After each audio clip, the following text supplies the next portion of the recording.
Welcome back to another episode of the Casey Campbell Podcast. Casey Campbell with you, of course. Pleased to be joined by Jade Buford, who, of course, returns to the number 48 Chevrolet this weekend for Big Machine Racing in the NASCAR Xfinity Series at Portland. How's it going?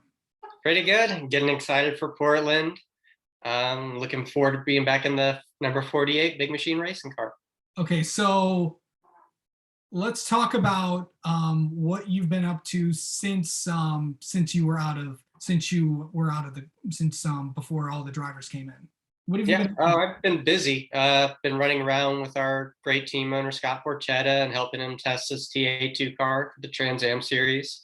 Getting those dialed in. We went to Mid Ohio, Road America, and Lime Rock.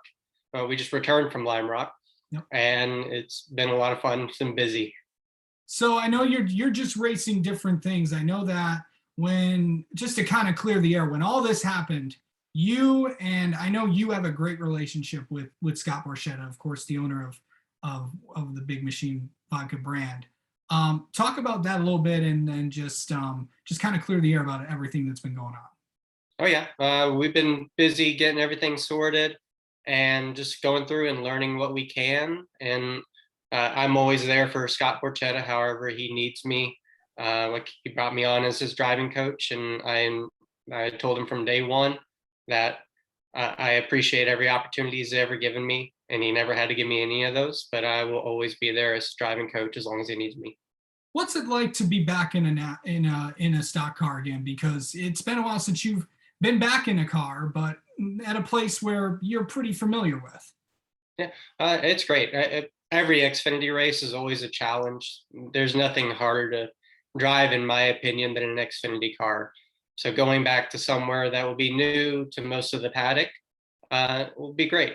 I think it's going to be still challenging, but hopefully we can have a great weekend with Big Machine Racing and get our spike coolers as far up to the front as we can. Hopefully victory lane. That's what I shoot for. So the team, so since you've been out of the car, the team has won.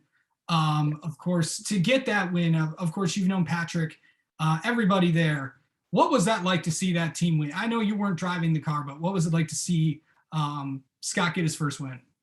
Of course, you always want to be the driver that brings a team their first win, but I was very happy for the team. They deserve it. The guys at the shop, they work so hard on all these cars, and it was just great to see them get to celebrate and enjoy the day. Let's talk about Portland for a second. I know this from what I just watched the last few IndyCar races that were there, and I kind of watched the ARCA West race that was there. I'm excited to go to see those cars go down into turn one, because that's going to be exciting. Yes, it will probably be chaotic. If IndyCar has taught us anything, that anything can happen in turn one. So hopefully we actually do a better job than they have done the last 4 years, and we get through there. Our cars can take a little bit more beating and banging than theirs, but I agree. It will be exciting. So explain for a lot of people for Portland. It's not on iRacing, so a lot of people haven't raced it, which it probably will be at some point.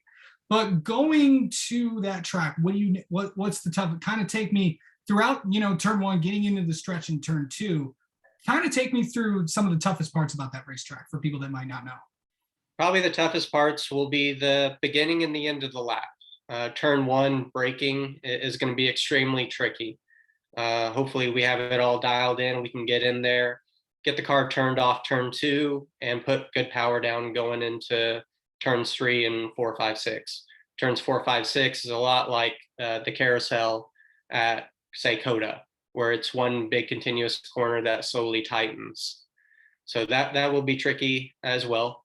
And then the final last 3 corners are extremely challenging. They're very flowing and very fast. So being able to get through there and then hit your braking marks, and the final corner that leads onto the straightaway is another long carousel type right-hander.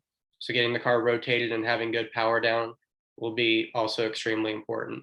So hopefully we can hit all those marks, and I think if we can, we'll be very competitive. So another challenge that a lot of drivers are going to face is they won't have their main spotters with them because they're all at WWT Raceway.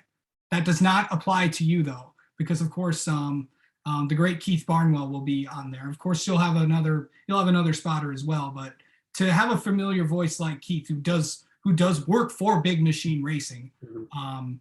What's that like to have the familiar voice of that spire? How critical is that? It's something I always thought was critical. This is our second year really working together. I think we've learned a lot about our communication skills and what I like to hear and what I can expect to hear from Keith. We'll also have Rocky Ryan on the radio, who worked with me at Talladega last year. So that will be another familiar voice that he knows what I like to hear on the radio. And I trust both of them to give me the information I need in the car. Are we going to see you in the car after this? Or, I mean, we do have some road courses coming up, but are we going to see you more often in the car, in an Xfinity car, or are we going to see more in Trans Am or something? I hope so. I don't know exactly what races I'll do, but I hope to be back in the Xfinity Series and for the long term. Somewhere that I've always wanted to be as a driver, and it's somewhere, one way or another, I hope to be able to continue on and enjoy racing in NASCAR. Absolutely. All right. Well, Jade, thank you so much for coming on and talking with us. Good to see you back in the Xfinity Series, and good luck this weekend at Portland. All right. Thank you so much, Casey.